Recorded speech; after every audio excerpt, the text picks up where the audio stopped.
and welcome to Guitar Works. That, of course, was Goodbye Yellow Brick Road by Elton John. And I played it because today we're going to talk about Slash Chords, and that song has a lot of them in it.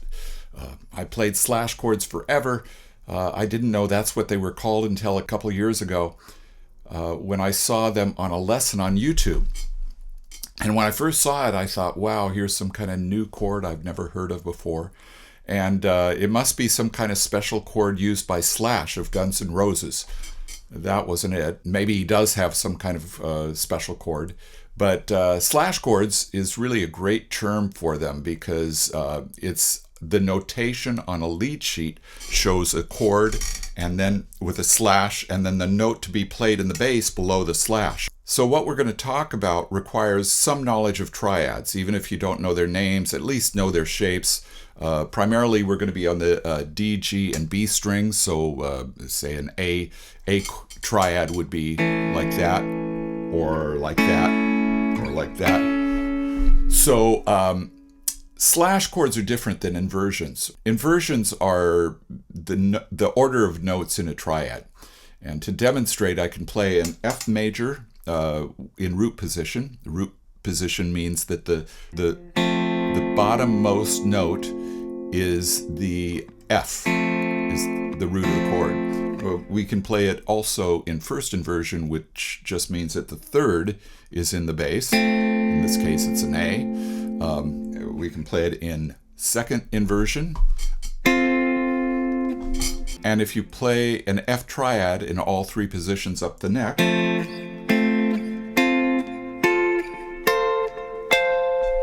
they all pretty much sound the same. But this isn't about inversions, and if you ask me, it doesn't really matter if you know the difference between first and second inversions. It's still an F chord, and in my opinion, sometimes theory is just about putting labels on something you already know. So slash chords. Since slash chords designate the bass note apart from the triad, there's generally a space between that note and the rest of the chord. As a guitarist, if you see a slash chord on a chart, a lot of times you're good just playing the chord itself, but play it in a higher register so you don't interfere with what's intended to be in the bass. So when you do separate out the bottom note of a slash chord from the rest of what's above the slash, it takes on a different character. There's this unsettled nature to the chord that suggests it's going somewhere. As an example, I could play the F in first inversion, which means the A, or the third, is in the bottom.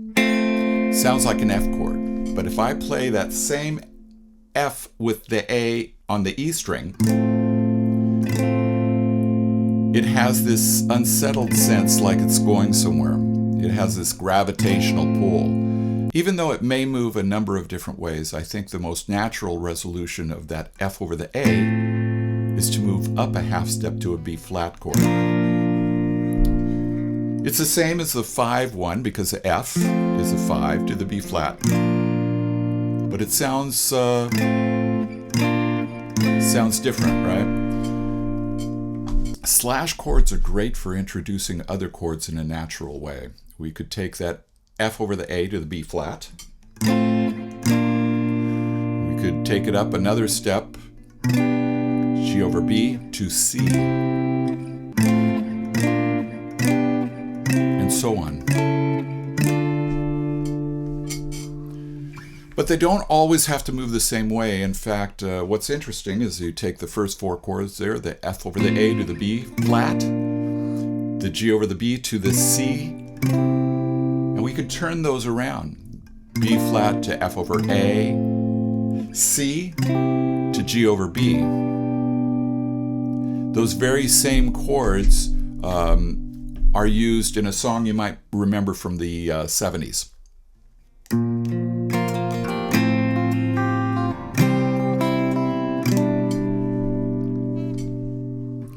So what we're going to do today is look at major triads on top with the third on the bottom, the fifth on the bottom, and the flat 7 on the bottom.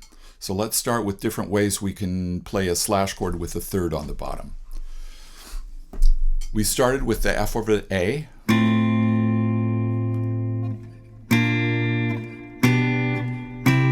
But what we're doing here is doubling the third, the A, in this case the B. You can also double the root, which is the F. F, C, F. 1, 5, 1, putting the third on the bottom.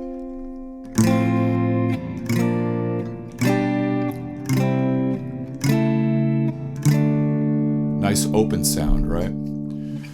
So we can also put the third, we're talking about having the third on the bottom, we can put it on the A string. In this case, we can do an A with a C sharp in the bass.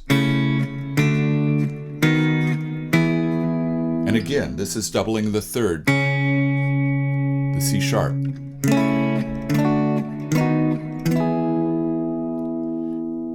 And we can also double the A, which is the root.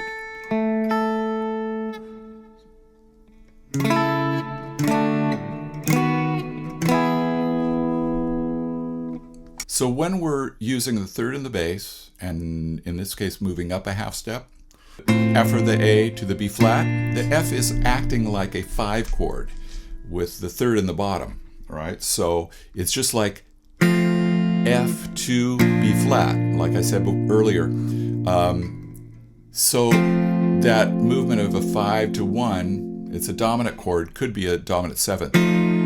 And so we can still play the dominant 7th chord with the third on the bottom.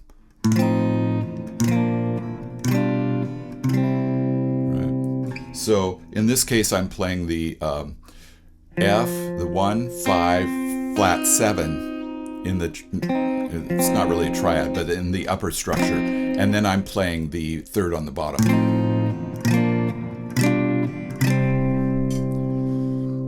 We can also do the same thing with a dominant 7th chord on top, A7, with the third on the A string.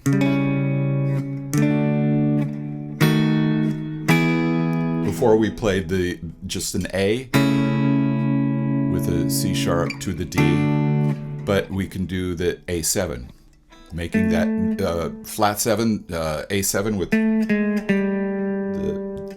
the G instead of, right. So there's other ways we can play slash chords with the third in the bass, but this is intended just to really be a primer to get you started on these. We'll move on to the fifth in the bass. Let's take the F again. Start there. We played it with the A or the third in the bass before. Now we want to play it with the fifth in the bass, which is, you just kind of keep everything the same, but there's the fifth, the C.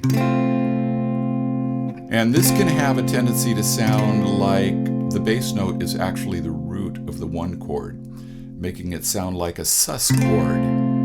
Almost kind of like there's a sus chord, but with the 6th.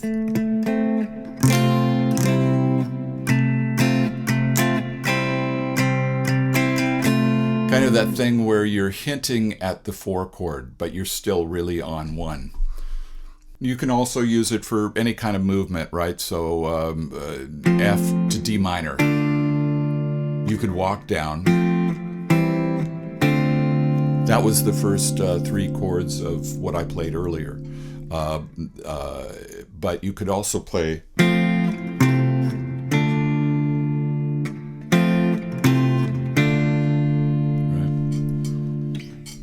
But there's another use of the fifth in the bass I really like a lot. So we're in B flat, but we want to play the F as F7 with the 5 in the bass.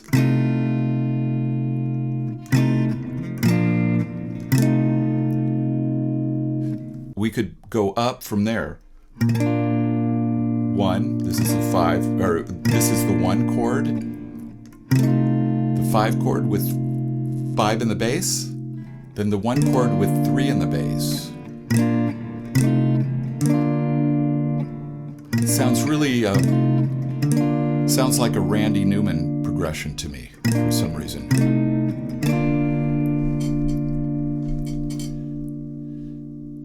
So the fifth in the bass is another great option, but I really like the flat 7 in the bass. The flat 7 in the bass sounds great moving down a half step, but let's start with an E. Oh, and by having the flat 7 in the bass, it makes it a flat 7 chord, right? So E, we'll play E with D in the bass.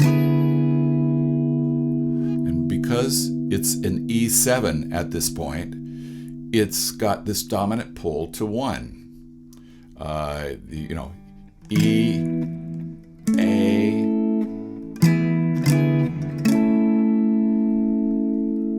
so E7, A, and you could also, instead of playing the A this way, you could put the third in the bass, which is another slash chord.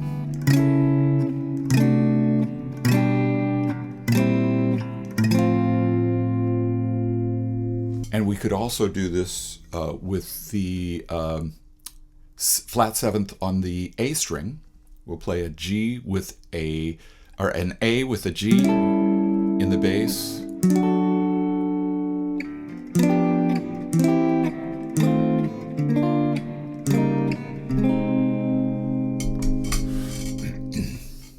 And you can do some ascending patterns using that. We could play a C over B flat, to an F over an A, then go up.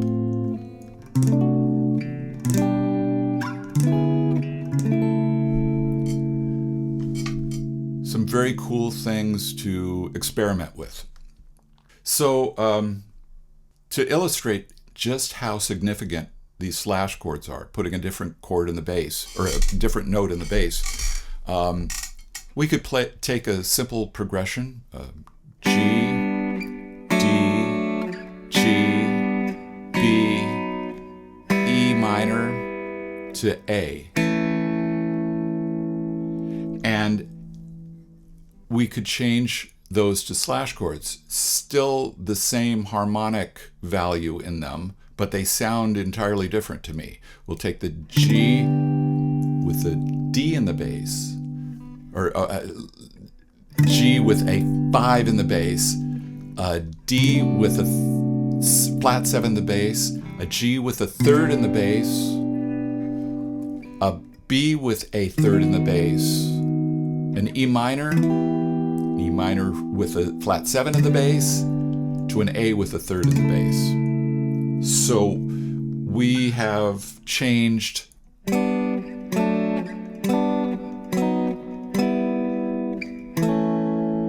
to